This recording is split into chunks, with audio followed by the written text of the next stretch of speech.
Hi guys, and today I'm going to be talking to my top tier sponsor, Jay Williams, all the way over in Perth in Australia. So we're going to talk to him, find out who he is, what he does. What I can tell you, he says he was a motor enthusiast since the age of 3, which is remarkable because I can't remember what I was doing at 3, thanks to his dad and his uncle. His background is actually in commercial management, and he's been involved in major construction projects, and that's why he actually went to Australia in 2011. But since then, he has a dealership which sources and buys and sells everything from Aston Martins to Porsches, BMWs to Renault Sports. He also does detailing, paint applications, stuff like that. More recently, he bought a company here as well, AirTechnik, and he runs that as well from there, amazingly. And that's more to do with air suspension, aftermarket wheels, parts, carbon parts, all that sort of stuff.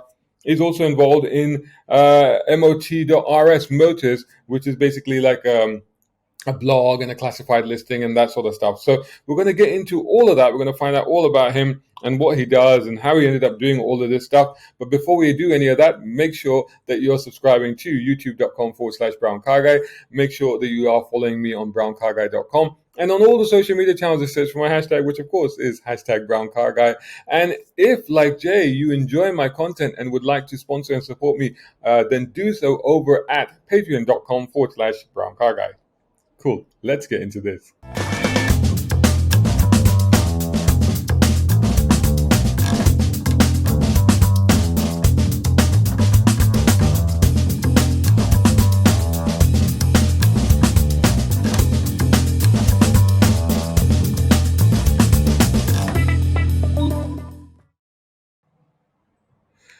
So great to finally meet you, Jay. What an absolute pleasure and an honor. First of all, I got to thank you for jumping on my Patreon. That's really, really appreciated, man. Oh, my pleasure, my pleasure. Good to meet you. Yeah, it's been great following your content over the time. So, yeah, it's more than a pleasure to give a bit of support. So, yeah, I love watching what you do. Thank you very much. Very kind of you to say so. May I ask, how did you come across the Brown Car Guy? I actually have no idea. It was one of those, you just sort of appeared one day and then it's like you've been there all along. I think it might have been Instagram, but I'm not sure. Right. Yeah, I have that effect. Yeah, that's pretty cool. So Jay Williams, I mean, people watching this will think, all right, because he's got an Australian accent, but that's not entirely true. You're not from Australia, are you?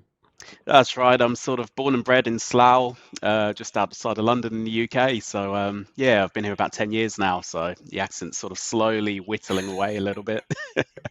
It's grabbed you, that accent, that's for sure. I mean, certainly in this conversation, I know we were talking earlier and you're saying that when you talk to family, you go back to sort of, UK accent, but... Yeah, it's funny when I'll go home and everyone will take the mix. I've got an Aussie accent. I'll come here, everyone will take the mix. I've got a British accent. So I'm in no man's land. That's it, yeah. We've got to develop some kind of a neutral zone accent. That's what we've got to do. There's something that is very generic, Sorry, I've gone into Star Trek already, I can't help myself. You probably noticed I'm a bit of a Trekkie. And it was Star Trek. You're not alone. All right, good. So, live long and prosper. Happy Star Trek Day and all that. So, Jay, tell me a little bit about yourself. I mean, I've just been reading a little bit about yourself, and you've been a car guy since you were 3. That's fantastic. I mean, I'm amazed that you can remember that far back. Yeah, I'm one of those people where I'll always have random memories, no useful information. It'll just be really pointless. Like I can remember my dad's registration plate on his old 7 No way. that he had. Wow. Yeah, and I'm one of those sad cases. I'll jump on the Ask Mid, is it, that you had in the UK, just to see if it's still running, if it's been written off now, I've held some MOTs, but Yeah, that's incredible to be able to track some old cars and stuff like that. So, I mean, so you were into cars, and it says because your dad was big time into his BMWs, and your uncle were also into cars. And it's always fascinating to talk about that because I always get a lot of guests on and say, well, where did it start? How did it start? Because, for me, like, I can't actually pinpoint it because I had no relative. My dad wasn't into cars. He didn't drive until we moved to Saudi and he realized he had to. My brother still doesn't drive. My sister doesn't like cars.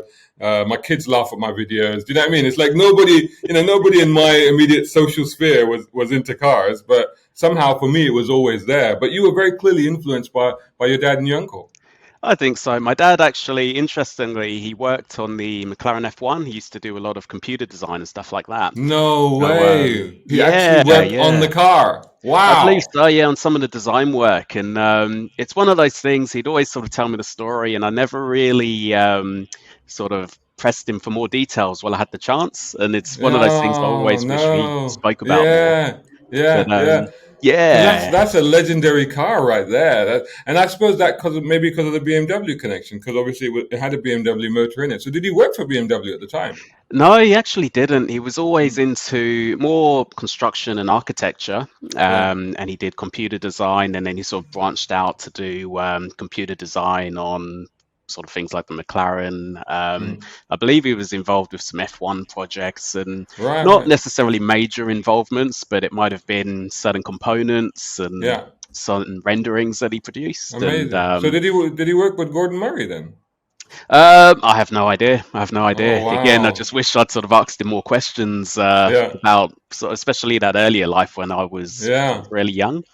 Yeah. And Yeah. he was always a big BMW person, though. So Uh-huh. he had an Alpina B9, which I'm pretty sure he sandwiched in between two trucks. Oh gosh. And Oh I dear. remember it was just sat on our driveway when I was about 3 years Uh-huh. old for best part of a year because it was just completely totaled. Oh And no. yeah, I don't think he could bear to let himself let it go. Yeah, yeah, I know that feeling. I've been there. Yeah. And then what about your uncle? You said he was also another inspiration for you as well.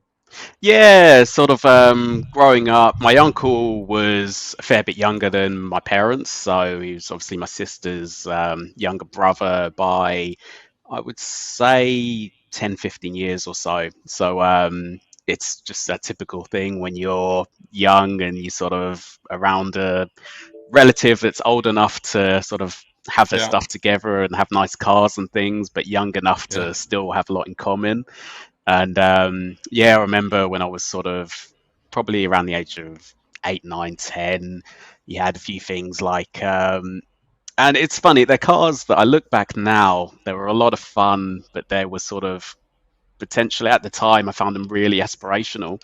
And I guess it's sort of those sort of cars sort of stick in your head a bit. There's things Well, that you still want name to the tick cars. off. Name the cars we're talking So about. you had the Astra Turbo when that came out. Right. The would have been the Mark IV, would it? Sort of late Mm-hmm. 90s, 2000 sort of shape, with the big spoiler on the back. Uh-huh. And at that point in time, it was like the fastest car I'd ever been in. Right, Or, right. well, the fastest car I'd been driven in because he used to drive like a Yeah. lunatic. Yeah. Yeah. Yeah, um, I had an uncle like that, admittedly, yeah. and just things like the Golf GTIs. Uh-huh. He had a 309 Mi16 GTI. Oh, I very used to nice. absolutely love Yeah. that thing. Yeah. I wonder where they've all gone. You see, these are the cars that, like you say, you look back at and you remember. And until quite recently, you could still find these cars, but now they've virtually vanished. And the few that are remaining are sort of they're sort of collectibles or concourse cars and stuff like Yeah. that. Yeah, and there's I'm not sure how it's been over in the UK. Here in Australia, in the last year, COVID and all that sort of thing, used cars, but particularly those slightly iconic used cars, the value of them has gone through the roof. Yeah, A Peugeot 205 GTI, for example, they're up around the $40,000 sort of mark. that's Um, crazy. yeah, That's crazy. and it's a car you would have picked up for pocket money years ago. Seriously, that flimsy bit of tin metal. My goodness, that is extraordinary. But yeah, I mean that's kind of what's we're seeing that here as well. I mean, I've been to a few auctions lately where Ford Escorts, XR3Is, and stuff Yeah, like that. yeah, Are up at silly money already. I yeah, mean, Capri's that happened a while back, but now we're talking Sapphire Cosworths, and you won't believe this, Jay. I went to the classic car auction at the London Classic Car Show, yeah. and I had a friend with me as well, and he poked me and he said, "Well, are my eyes deceiving me, or is that an old Vauxhall Cavalier?" I'm like, yeah, it is a Vauxhall Cavalier, and it hasn't been parked here by mistake. It's actually up for auction. I'm like, whoa, And it's funny because it becomes infectious. I mean, yeah, you mentioned Cavaliers. I found myself about a week ago just looking through a few websites in the UK for Calibras. and Oh yeah, yeah, yeah, just to see, just on the off chance if one comes yeah, up, 4x4 or something. But yeah. and again, you just can't really find them anymore. No, they were, and to be honest, they were so underrated at the time. I mean, I gotta be Yeah, honest, like, to me, they didn't really, didn't do anything for me, but except that they were really pretty. I mean, they were yeah, beautifully styled. They were really, really yeah, nicely styled. It was that and the 406 coupe. I thought, yes, yeah, there was two really beautiful coupes that were out at the same time. yeah, And you didn't really think much of them at the time, but yeah. now you can't even find them. It's Yeah. crazy. So you were into commercial management, construction. Were you always into the sort? And you said your dad was into architecture as well. Were you always into sort of the architectural aspect of it, the aesthetics of cars more than the engineering side? For me, it was sort of very much down the middle. As much as I will love a car that sort of always looked pretty, I'm one of those people that sort of really gets suckered in with a car that you can just jump in and drive and Yeah. enjoy. Key point: I just bought a R26 Megane, and it's a car that All everyone right. I show it to Yeah. is like, "Why did you buy that? It's the ugliest thing I've ever seen." My missus absolutely hates it, but yeah, jump out and just take it for a blast. And for what it is, you can just have so much fun in it. So, yeah, for me, it's sort of perfectly down the middle, I suppose. But I mean, were you into the artistic side of drawing the cars, or because as a kid, I mean, even I tried to draw cars and stuff like that. I wasn't very good, to be honest. Like my biggest success was a Testarossa, which I did quite well with, and I had that on the wall. I wish I had that drawing somewhere. I don't know where it's gone, but generally it wasn't that great. But like as kids, we always had delusions of becoming car designers and stuff like that. Was Yeah. that something that you also dreamt of? Oh, absolutely. I think I still do. I think if I get the point at some point in life where I could design a car from the ground up, and yeah, just have that, what those little pictures you used to draw as a kid as your fantasy Yeah, car, and sort of yeah, bring that into reality, that'd be pretty amazing. yeah. So what actually took you over to Australia then? About when you moved over there about a decade ago? It was 50% the job. So I was working at Heathrow Airport on the construction there, Right. doing some cost management sort of stuff. And So at you're the working at the time, airport. You thought I'll just catch that plane. How did do you know what? That was part of it because I was sitting there. I was having this. I remember it so clearly. We had this office. We used to just sit there at my desk all day, and if I looked to the left, I was literally parallel with the runway. So right? literally all day, every hour. Well, I think every 3 minutes there was a plane landing. So you'd Yeah, literally every 3 minutes have a plane yeah, landing, and I'd be yeah, reading yeah. where they're all coming from. Right, And right, right. I remember one day I saw the Qantas one land with the big kangaroo. And then Uh-huh. just on an off chance, I messaged a friend who moved out here. Uh-huh. Um, he mentioned that there was another construction job because it was booming here Mhm. at the time. And yeah, I just sort of saw it as a sign and said, okay, yeah. And then 3 weeks later, I was on my way out. And it was that and Wow. the weather. Yeah, yeah. I bet. Yeah, it's weird because we've had a few nice days recently, and then now it's just started raining again. It's still a bit warm though, but it's Yeah. raining. You just never know with the weather here. I mean, I Yeah. guess that's probably one of the reasons I keep moving to the Middle East as well because of the weather. I'm Yeah, just not you built for always the cold anymore. No, I know what you mean. I do know exactly what you mean, And it's like over here, like every day you go out, you have to check the weather. It's like, oh, what's it going to be like today? And when you're living in the Middle East, and I suspect it's the same where you are, you're like, I wonder where it's going to be warm and sunny. Yeah. I think I can be fairly secure in that, it's going to be warm Yeah. and sunny. But that's absolutely crazy. So, I mean, so had you been to Australia before, or you just like, that's it, I'm just going? Yeah, to be fair, I originally figured I'd come out here for 3 months. Hmm. I'd either hate it, lose my job, lose all my money, and have to come back, or it might be okay, and I'll do it for another 3 months after that. And I remember I landed. I was here for about a week, and the weather was so bad when the plane was landing, we had to abort the landing because a gust of wind came. Everyone is screaming in the plane, and I'm thinking, oh, what have I done? Wow.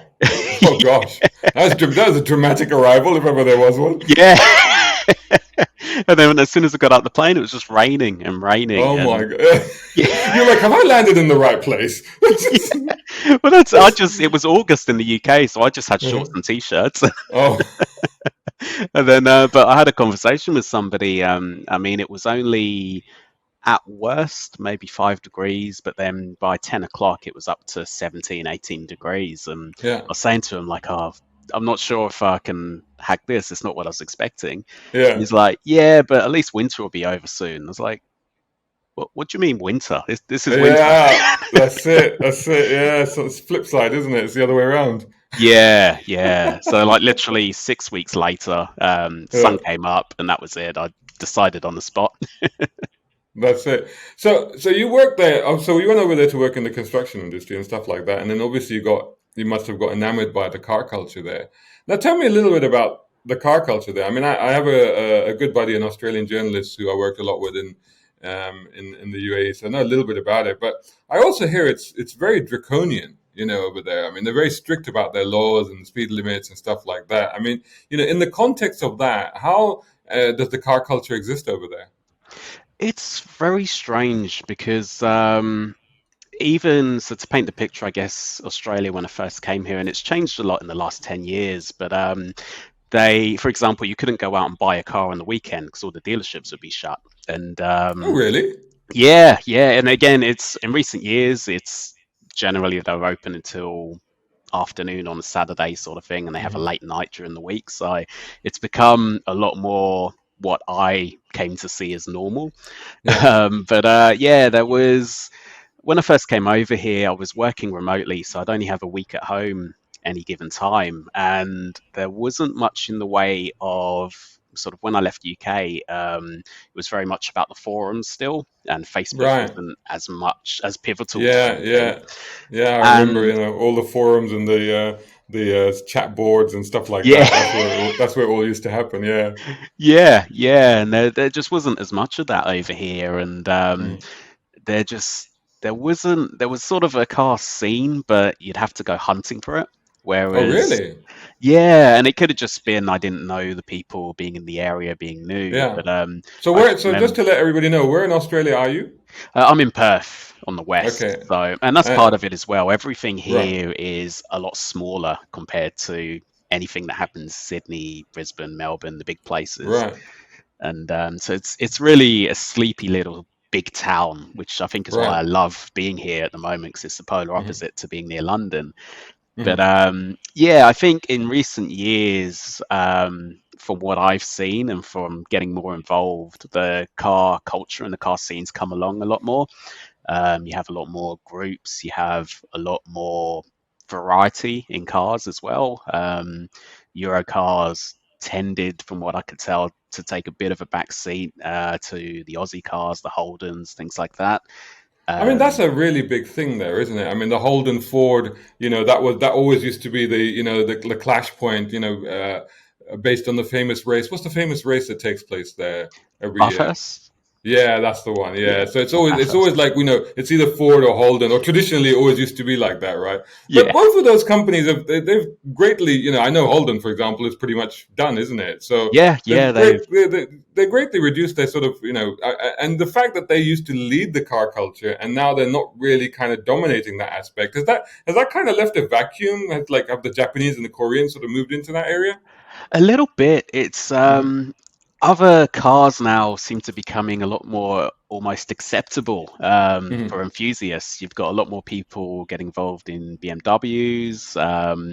You've got a lot more Euros. Even there's a small Renault community for the Renault Hmm. Sports, and it's sort of things. And again, I'm sure somebody that's been a lot more involved than I have because they've been here all their lives and things. Yeah. Probably mine's sort of a very outsider view in that sense. Uh-huh. Um, but yeah, you can sort of see that there's always been a bit of a Japanese scene since we're so close to Hmm. Japan and it was easier to import cars and things. But yeah, I've have noticed it's become a lot more diverse, especially after Holden's demise and Ford have pulled out, Yeah. and all of those last run-out editions of a Commodore or of a Falcon. Yeah. People are starting to see them as collector cars, so the values of Yeah. them have just gone through the Yeah. roof. Yeah. So has the culture, it's a bit like America where the culture was very much about V8 muscle cars and that sort of stuff. So has it moved away from that, do you think? Or is that still part of the culture? I think it's still part of it, but it Hmm. feels to me it's definitely a smaller part of it. Right. And I'm just thinking of groups that I'm involved in. Yeah. There's one particular group I go out with, and again, it's part of the reason I love going out with them is because it's so diverse. Yeah. You do get a couple of the V8s and stuff, but you get a lot of M3s, Yeah. a few Porsches, a couple of JDM cars as well. So you Yeah. get like a real nice mix. And Yeah. yeah, it sort of seems like that is slowly becoming the norm. And there's always a bit of a joke that Australia tends to be 10 to 20 years behind the UK. Yeah. But there's a lot of truth in it with things that you see now and how the industry is and how the culture is and things like that. It is starting to almost feel to me like the UK did up around when I left. Right. Yeah. Interesting. Interesting. It's very interesting to me to note how car cultures evolve around the world. I mean, as I mentioned, I spent probably half my lifetime in the Middle East, and the Middle East car culture. I mean, I've been exposed to car culture in the UK and car culture in the Middle East, and it's very different over there. And it's a bit like what you're describing. Of course, it's very diverse. It's very American led in some parts. Because obviously the American influence was very strong, particularly in markets like Saudi Arabia. But even in the UAE and Kuwait and Qatar and these places, they love their V8 muscle cars. Till now, they still absolutely do. In fact, we got the Camaro was a big seller there. The Camaro that was developed in Australia, of Yeah. course, because it was developed by the Holden team there, which actually made it one of the best handling muscle cars out there. But one of the great things about the UAE is such a melting pot of different cultures and different people. And you do see, I mean, like I used to do car meets and stuff over there, and you would see like the supercars, the muscle cars, the rice racers, the Korean cars. You'd see all of these cars together. And then the Europeans, and then the golf club would turn up, and all of this would happen. And the truck guys would turn up, and the F-150s and the Rams. So, I mean, if you were to try, say, if you had a car meet today, I mean, what sort of cars would you expect to turn up to that? I would say typically we see a lot of, there seems to be quite a big following of AMGs and M cars at the Wow. moment. Right. And I Right. think part of it is because they kind of do bridge that gap on the Aussie sort of V8s and performance Yeah. cars. And then they're seen to obviously have a little bit better build quality and all that sort of stuff. They also depreciate quite a bit. So they're becoming into that bracket where people can afford them. Hmm. Um, and then, yeah, it's from there, it does become like a real melting pot of you'll Yeah. get a few, I think inevitably there'll be a few skylines. Um, you'll have a couple of meets where, and I think especially in Perth, you're starting to see a few more people who own supercars and performance cars. Hmm. So you might have one or two of those, or a lot of the time they go off and do their own supercar runs and things like that. Yeah. Um, yeah, yeah, it's sort of a real nice mix. You might get a couple of So, Boxsters, Caymans, that sort of thing. So you mentioned supercar runs, and obviously you mentioned AMGs and M cars, and of course AMG and M cars are designed to live on autobahns, at high speed. And as we've already mentioned, the speed enforcement there is quite draconian. So I mean, where do you get to open these cars up? Is there anywhere? Not really. I think really, if anyone wants to have, let's call it a pleasurable drive, the best plan is just to sort of drive out for a few hours, and then you just will space yourself out and Uh-huh. sort of responsibly enjoy your car and all that sort of thing. But then you get the other crowd, which the same in the UK. Inevitably, Yeah, you get a bunch of guys who'll go to a car park and yeah, do some silly things and get a load of yeah, police attention. So yeah, yeah, I think it's once you get away from the cities and things like yeah, that, you can still enjoy your car within yeah, reason. So, yeah, it's sort of in some areas is exactly as bad as you think, and yeah, then in yeah. other areas it's a bit more livable. Yeah, see, I think you're painting a very clear picture there. So, how did you get back into cars when you were there, and then you were basically working in the construction industry, and now you're sitting there with what you have a dealership there now, right? Yeah, so I started the dealership while I was still, and I still do take on consulting work every now and then. And All right, I started the dealership as sort of it was more of a hobby come hope it ends up being something sort of business. right, And so I started real small in a little warehouse quite Uh-huh. far away. And then just over time, just kept putting time, money, and energy into it. And Uh-huh. then got somewhere a bit bigger. Then I was able to move it closer to the city. Got somewhere a bit bigger, and yeah, this is probably the fourth premises I've moved to now, and it's Oh, finally, wow. yeah, and it's finally one where I look around and the vision that I had in my head of what I hoped it Yeah. could become is sort of Yeah. what it is now. So it's not huge. I've got maybe up to about 20 cars if I really cram them in Uh-huh. inside, and a couple of spaces outside, which is perfect size for me. What sort of cars are we talking?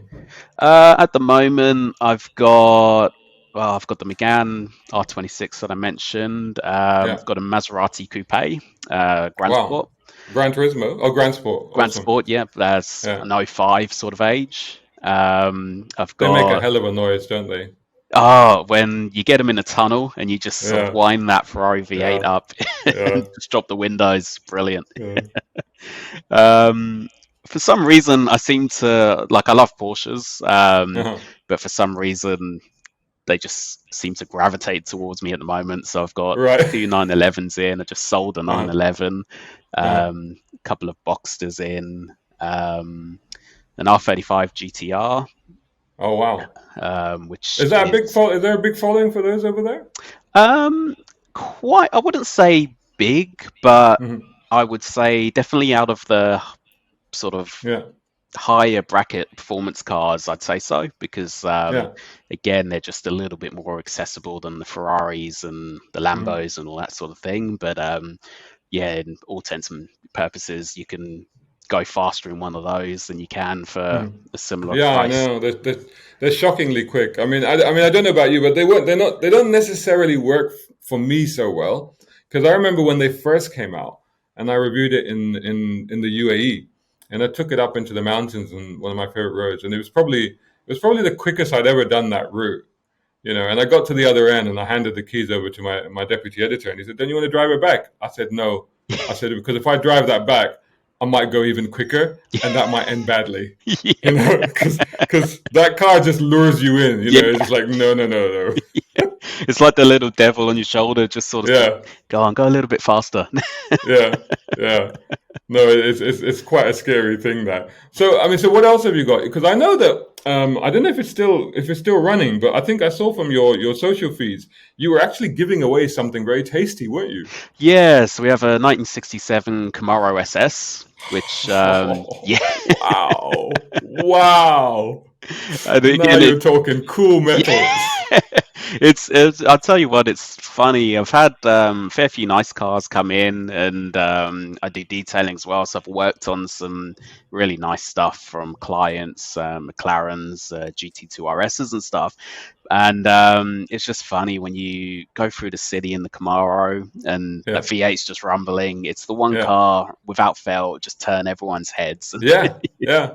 The incredible thing about those cars is they're just such superstars. They're rolling superstars, aren't Yeah, they? And yeah, you don't have to be driving them fast or doing anything silly. You yeah. can literally just cruise around in them. Yeah, yeah, or even parked up, and I'll just get people coming over and just sort of, oh, can I have a look inside? And Yeah, just, oh, can I have a look at the bonnet and the engine? And yeah, yeah, it's just one of those cars that just attracts people, even non-car people. That's what I find yeah, funniest. Yeah, yeah. It's it's just really it's funny. just got this sort of sex appeal, hasn't it? It's just got Yeah, this star appeal, hasn't it? Yeah. So yeah. has that gone, or is that something you're still running? Still running. We Uh-huh. were doing it to 6,500 participants. We're at 4,000 now, and Uh-huh. yeah, So just tell everybody what that was, what that competition was, and if it's still running, how people can get into it. yeah, it's Because the basically prize is just, I mean, this is incredible. This is not even a joke. You're actually giving away a 67 Camaro. I mean, this is just, wow. I mean, that's just incredible. yeah, like it seemed a good way to do it because basically we've set it up to be sort of a trade promotion so I can promote the brand and some of our detailing products and things. So people can jump on the website, which is autoexotica.com. And then there's a bit in there to win the Camaro. And yeah, it's basically anyone that buys a product or our subscription packs that we sell. We've been selling those for a few years now, automatically gets put into the draw.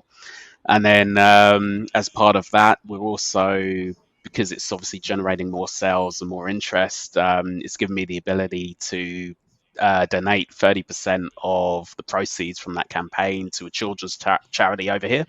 So it's a Wow, local that's charity. wonderful. Yeah, Yeah. yeah, it seemed a good way to. So I used to just sit in my showroom window and it would just Uh-huh. get traffic all the time. Right. And I was like, I can even How did you sell come it. across it? How did you come across it? It was actually a friend that I worked with, and Mm, he had to move abroad, and then he just needed a home, and it was a case of mm, he had it financed at the time. He didn't want to lose the car, so it was a case of give it back to the finance company, try and sell it, and get gouged basically because everyone mm, knows he's leaving. Take it to a dealership, mm. they'll offer him half the value, sort of thing. Yeah. Yeah. So it was sort of a bit of a rescue mission, and then Right. it sat here for a couple of years. I sort of got fell in love with it as it was sat there, Yeah.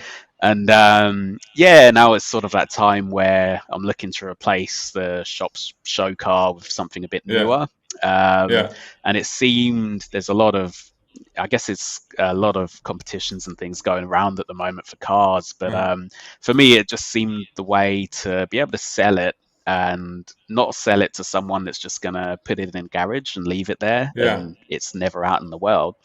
Yeah. So hopefully get it to somebody that's really going to love it, but Yeah. also be able to donate to a good cause at the same time. And it just seemed a bit of a win-win. Somebody could get a car for basically nothing.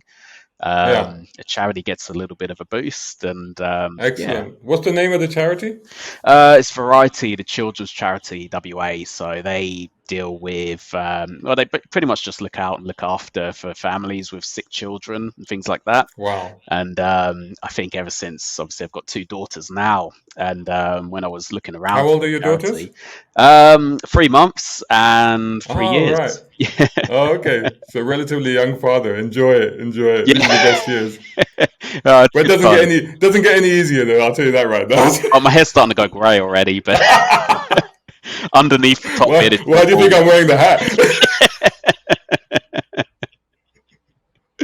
No, but that's a wonderful thing. That is absolutely wonderful. So not only, I mean, fantastic. Not only are you giving a chance for people to own this incredible piece of automotive history. I mean, and what a beautiful car that is. But also to do, to give what 30% you said to charity. That is fantastic, wonderful. Yeah, and I hope it's something potentially we can do with a couple of other ones, and it opens up a way to almost invigorate a bit of a local car culture as well. Yeah. Hopefully, it grows into something bigger and can repeat the process, but as well a sustainable way to keep giving some revenue to the charities and things like that. Yeah, no, that's really good. Is there a big American car scene there as well, or? It's there isn't a massive American car scene, but there is a big love for American muscle cars. So Yeah. you do see a few of them about, and I know for a Mm. fact there are quite a few collectors locally, and there's quite a few people that will buy and hold on to American classics. I would say the Australian classics, though, sort of dwarfs it a bit. And I guess that's something we didn't have in the UK because the UK Yeah. roads just aren't suited to big V8 muscle No. cars, whereas the No, I Aussie know. cars are big Yeah. open road V8 muscle cars. Yeah. So it sort of Yeah. means there's less of a Yeah. need for the American cars. Yeah, yeah, I know. I almost want to feel. I almost feel like I want to get an American car because I live in Northwest London, just to be contrary about it. How do you think you'd But go? I don't know. I mean, as it is, I already avoid all the width restrictions like the plague. I hate those things. It's really difficult. To be honest, like you could probably do it, but it's just fueling the damn thing would be a problem. It's so thirsty those cars. But I remember having the Bullet Spec Mustang on test, the press Yeah, car, and as a head turner, I don't think any car turned as many heads or started as many conversations as that car did. yeah, People just absolutely adored it. It was incredible. And it's one of those cars where people don't hate you for it; they love you for it. Do you yeah, know what I mean? It's like if you drive like a Porsche or if you drive a Ferrari or something, you get people going, well, who does he think he is? But when they see you in a Mustang, it's a completely different approach. yeah, yeah. It's just that universal again, sort of from car people and non-car people. Yeah, They could just yeah, look at it and think that's a beautiful car to look at, and I think they yeah, got a lot exactly. right with the Bullet. They did, yeah, and also the beautiful car to listen to as Oh well. yeah. So you've talked about Auto Exotica, which is what you do there. So tell me a little bit about the other businesses because you have AirTechnik, which is here in the UK. Yeah, so AirTechnik was a company that's run since around 2016, and this year I just had an opportunity to get involved and purchase it through my existing company. And so, yeah, that's seen some good growth in the past. It mainly retails brakes, airlift suspension, carbon aero parts, and things like that. So, yeah, got involved with that and managed to purchase that business. And that has now allowed me to sort of cross pollinate it a little bit and start offering Yeah. some of the carbon parts over here. And 'cause it can be very difficult to get parts in Australia. Um, All right. yeah, and it's the same with cars. Trying to get cars and Yeah. parts for anything non-Aussie is just difficult because of the distance, and then the cost goes Yeah. up and the availability Yeah. goes up. So yeah, it's been a good opportunity to sort of stay connected to the car scene in the UK, but also try and sort of spread it over here a little bit as well. So, yeah, it's only been a few months now since got involved and took over. So it'll be interesting to see how the next 6 months to a year goes, really. How are you planning to run this? Because you're based in Australia, and obviously because of COVID restrictions, I'm guessing travel's a little bit difficult at the moment. Yeah, if I think you can maybe just about get out of Australia, but they won't let you back in. so, Yeah. so it's Yeah. a lot of Zoom calls at the moment, a lot of Skype Yeah. calls, and yeah, it's a different way of working, but Yeah. it's at least you've got that option nowadays. Yeah. Do you think the travel restrictions are going to be opening up soon in Australia? I mean, they're opening up quite a lot now in Europe and the UK. I think.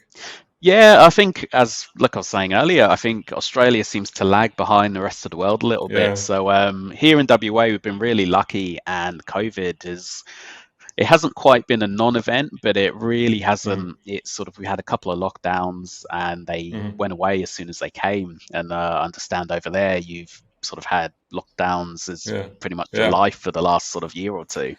Yeah, it was. Yeah, I mean, to be honest, now it feels a lot more normal now. You Yeah. know, since the well, I wouldn't say beginning of the year, but sort of early part, say 2 or 3 months ago, when they started to ease back the restrictions. And I've been to events throughout the summer, and it's been pretty much back to normal. Some people are still wearing masks. A lot of people aren't wearing masks. And so the major confusion is whether people are going to shake your hand or whether you're going to do the elbow bump or the fit. So you end up doing rock paper scissors with people. Like, oh yeah, what we doing here? So I know so that's I'm go definitely on. guilty of that. I remember we had a lockdown, and that sort of came in. The guy comes up to me, "Oh, good to see you again, Jay." And in my head, I was like, "What do I do?" So I just grabbed his elbow. It was Yeah, like yeah, the exactly. awkwardness 10 seconds after. Yeah, exactly. Well, I was discussing the other day. I was like, well, if you haven't managed to punch somebody in the face with your elbow, you're doing all right because that's always a risk, isn't it? So it's always a bit of a danger. Yeah. And what is moving on to what is MOTRS? Yeah, so MOTRS or Motors is it was again it started off as just a store for detailing products. And then from then it just became a bit of a e-magazine, just where half the time where it was just me putting car related ramblings down. All right. Yeah. So you do a bit of writing as well then? Yeah, I do. Just Yeah. wherever I can. Just again, more just for Mm, the enjoyment of it more than anything. mm, Whether it's just guest posts and things like that. mm. And that's what Motors started as. And then over here, when you're trying to sell a car, there's only two or three main websites, and then obviously Facebook, and they've all Yeah. got their own sets of problems. One of them in particular is extremely expensive to use, and I found as a dealer, the costs were just extortionate. And so then I sort of slowly developed Motors into more of Hmm. a car classifieds website. Right. Right. Yeah, and then obviously it would still have the background of articles and things like that, but more of a focus on buying cars, selling cars, and that sort of thing. Well, that's pretty awesome. So you're turning into quite a bit of a motor mogul over there. So sort of you're taking over like the car dealing, you got the car media sort of outlet as well, and you got the classifieds, you got the components, parts, suspension. So that's where do you think this is going in the next? I mean, you've only been there 10 years, which is incredible. I mean, what you've achieved in that time is amazing. So I was going to say, where do you think you're going to end up in the next 5 years? But you know what? Even the next 5 months, I'm not even sure what you're going to be doing.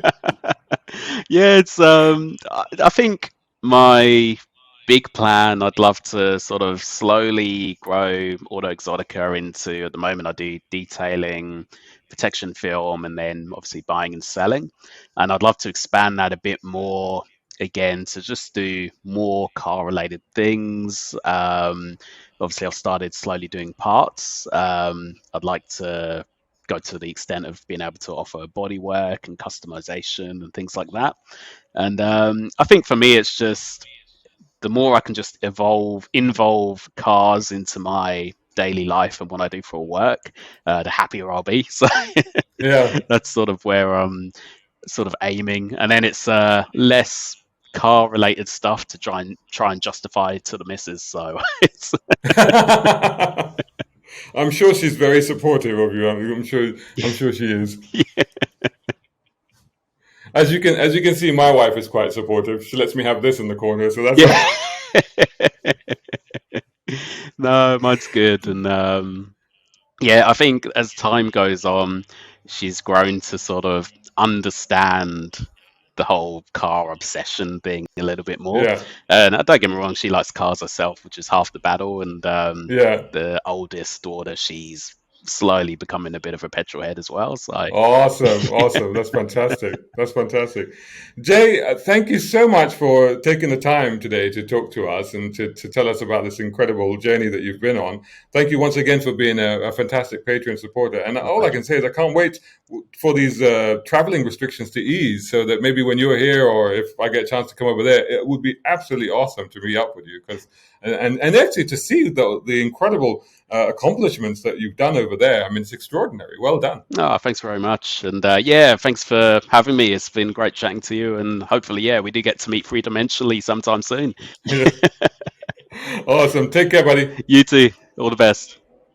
A big thank you to my top tier patron and sponsor Jay Williams over AirTechnik. Check out their shop for brakes, exhaust, body kits, and of course suspension. Plus, thanks to Muhammad Ali Ahmed and Tom Conway Gordon, who are both tier 4 patrons, and of course all of these guys for also subscribing to my Patreon account and contributing so much towards helping me to continue creating this content. Join them over at patreon.com/browncarguy, and of course make sure that you are subscribing, liking, and sharing this channel. Hit that bell notification icon so you don't miss any of my videos, and also check out browncarguy.com and follow me on all social media channels. Just search for my hashtag, which of course is #browncarguy.